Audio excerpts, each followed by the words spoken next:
Pues hombre, la hoja de ruta ayudaría sobre todo si conseguimos que todas las comunidades autónomas y todas las administraciones responsables de poner en marcha la norma de bienestar siguen la misma hoja de ruta, porque no nos olvidemos de que en España la autoridad competente para hacer el seguimiento, hacer la inspección e imponer, en este caso, las normas, es la autoridad de cada comunidad autónoma. Nos preocupaba que esa hoja de ruta fuese una hoja de ruta asumida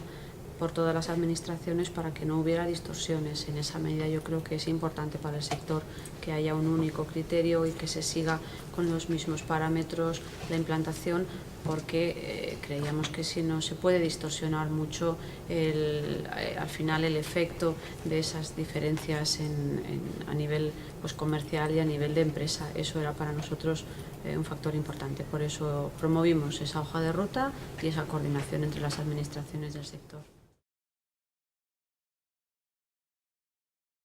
La verdad es que con las estadísticas del Ministerio llevamos teniendo problemas desde hace más de un año. Hubo una distorsión importante en los datos de entradas de pollitas a lo largo del año 2010. Le pedimos al Ministerio que corrigiese esos datos y todavía no se han corregido. Se habían ido metiendo en torno a 1 millón de pollitos, que eran pollitos de carne, como si fueran pollitas, y ese dato está ahí desde hace tiempo sin corregir y esperamos que se pueda corregir y que podamos volver a disponer de datos fiables. Por otro lado, el dato del último informe de indicadores efectivamente también tiene un error importante en cuanto al informe sobre censo de gallinas ponedoras, pero sí que es verdad que como cada año el Ministerio tiene obligación de darle a Bruselas la información sobre el censo a 31 de diciembre del año anterior y lo presenta en Bruselas en los 3 primeros meses del año siguiente. Hasta donde nosotros sabemos, el dato que se ha llevado a Bruselas y que es el que tiene ahora mismo la Comisión es de 46 millones, casi 600.000 gallinas en España y 1.070 granjas de producción. Ese es el censo más reciente que tenemos disponible ahora mismo en España.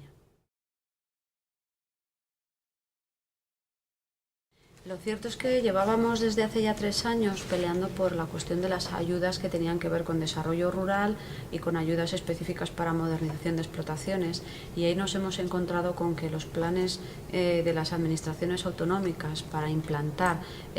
todo lo que tiene que ver con desarrollo rural, con fondos de la PAC, con fondos comunitarios, se habían olvidado en su mayor parte del sector avícola de puesta. Hay algunas comunidades autónomas que han hecho correcciones a sus órdenes de ayudas y han hecho correcciones a sus presupuestos para destinar dinero específicamente para el sector, hay otras que no,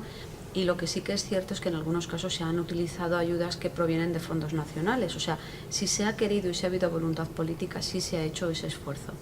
Por otro lado, es verdad que también nos faltaba el apoyo de las entidades financieras, porque en muchos casos las ayudas pues tienen que ver con una cierta ayuda a la inversión, un apoyo a la inversión, pero también es verdad que tú tienes que ir al banco a pedirle, en algunos casos, pues que te financie una parte importante de ese cambio. Y ahí sí que teníamos dificultad bastante marcada en los momentos en los que estamos ahora mismo en España para que los bancos accedieran a dar dinero al sector. Se ha hecho un convenio entre el Ministerio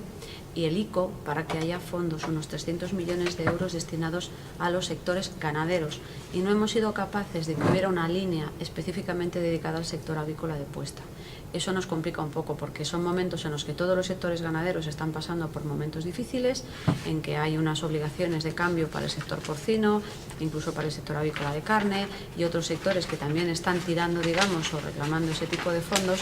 y somos conscientes de que hay gente que los ha pedido y no ha conseguido la financiación que esperaba. Por lo tanto, nos ha resultado un poco decepcionante el tipo de ayudas que tienen que ver tanto con las ayudas para la inversión a fondo perdido como para financiación con créditos, digamos, con ayudas a los intereses. Nos ha resultado complicado que el Ministerio se mojara un poquito, y cuando lo ha hecho por la vía del ICO no creemos que sea la respuesta suficiente que necesita el sector, y eso evidentemente en esta situación de crisis y de precios bajos y de falta de capitalización de nuestro sector nos parece que era muy necesario, y es algo que echamos muchísimo de menos para completar esta adaptación. iniciativa fue la que iniciamos hace ya pues por lo menos 3 años, contándole a todos nuestros socios cuáles eran las líneas de ayudas posibles, cuáles eran las líneas presupuestarias sobre las que teníamos que hacer más hincapié, pero no deja de ser al final una decisión política la de considerar o no prioritario este sector. Entonces, no es un sector que tenga una fuerza relativa importante en ninguna comunidad autónoma y al contrario, pues hemos coincidido también pues con la crisis de la leche, la crisis del porcino, la crisis de otros sectores que también han demandado ayudas. Socialmente nuestro sector no tiene tanto peso por volumen de granjas y quizá tampoco por volumen de trabajadores como tienen otros sectores, como decimos, como el de la leche. Y eso yo creo que nos ha hecho difícil el hacer llegar a las autoridades y a los políticos nuestras necesidades. Somos pequeños, nunca hemos dependido de ayudas públicas y empezar a hacer ese camino cuesta. Creemos que poquito a poquito lo hemos conseguido, pero lo malo es que tenemos el límite de tiempo muy tasado y nos parece que no vamos a llegar a tiempo, que eso es una pena, que no hayamos sido capaces de hacernos oír con la intensidad que nosotros hubiéramos querido. Pero conocemos también las limitaciones presupuestarias y conocemos también que nuestro sector en ningún caso se considera un sector, digamos, prioritario o esencial en la economía de la mayor parte de las comunidades autónomas, y eso no deja de ser pues una pega muy importante a la hora de demandar con la suficiente fuerza las ayudas que necesitamos. Existe una normativa comunitaria que tiene que ver con la seguridad alimentaria y que es la norma que obliga a controlar la salmonela en las explotaciones de la Unión Europea. Bajo esa norma comunitaria se puede impedir que entren huevos para el mercado de huevo fresco de países que no cumplan ese mismo tipo de normas. Entonces, en Europa estamos relativamente protegidos en lo que tiene que ver con la entrada de huevos frescos para consumo humano. Ese no es realmente el problema que nosotros tememos, porque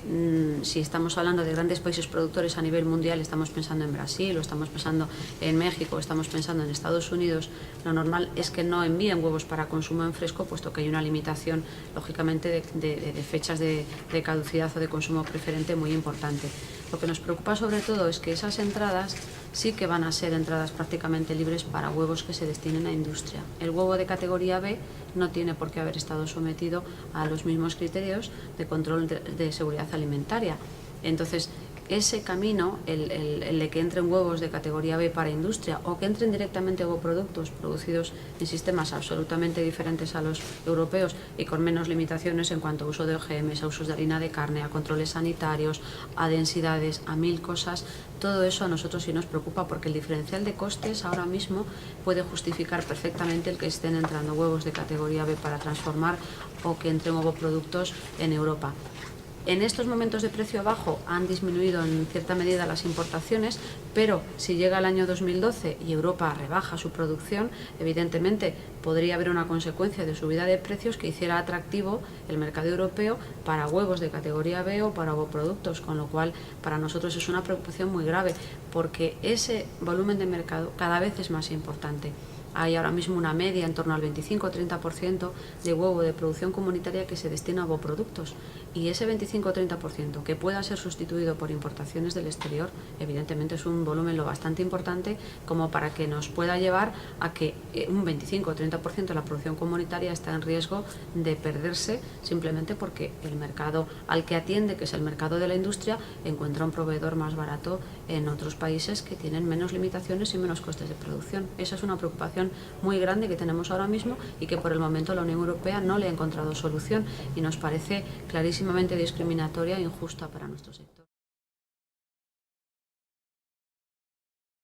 Depende un poquito de cómo se haga el proceso de adaptación en toda Europa. Somos conscientes de que las dificultades las tenemos en toda Europa, de que hay países que han hecho los deberes quizá primero porque tenían un tipo de mercado, porque tenían más demanda, porque tenían quizá unos precios que les han permitido poder hacer esa adaptación pues con tiempo suficiente y con una cierta facilidad, no sé si mucha o poca, pero bueno, han hecho ya su adaptación. Y lo cierto es que nosotros ahora mismo estamos en una situación en la que hemos reducido el nivel de exportación porque el mercado del huevo europeo está saturado, digamos, está por encima de lo que han sido las producciones medias de los últimos años, y por lo tanto no era tan demandado el huevo español. Si en 2012 ese proceso de cambio nos lleva a una disminución de la producción, cosa que es relativamente probable, pues creemos que lógicamente podríamos volver a estar, si es que aquí tampoco la disminución de la producción es muy grande, podemos estar en condiciones de exportar. Lo que sí que tenemos que saber es que el huevo que se exporte va a tener que ser el huevo que nos demandan las normas comunitarias, que es un huevo que tenga que estar perfectamente adaptado a la normativa de bienestar animal y de alojamiento de las ponedoras. Entonces yo creo que es un aliciente también para quien esté pensando en continuar, bueno, pues el saber que España es muy probable que siga siendo un gran país productor y es muy probable también que tenga un cierto mercado en el mercado europeo como para darle salida a su producción. Y bueno, pues dentro de que eso, de que es difícil la adaptación, yo pienso que España va a seguir siendo un gran país productor comunitario porque hay otros que ya han hecho esa adaptación y al final van a seguir importando y van a seguir necesitando huevos. Yo creo que el esfuerzo vale la pena y lo único es que tenemos que conseguir salir de esta coyuntura tan desfavorable pues cuanto antes y con los mínimos daños colaterales posibles. A ver si es verdad.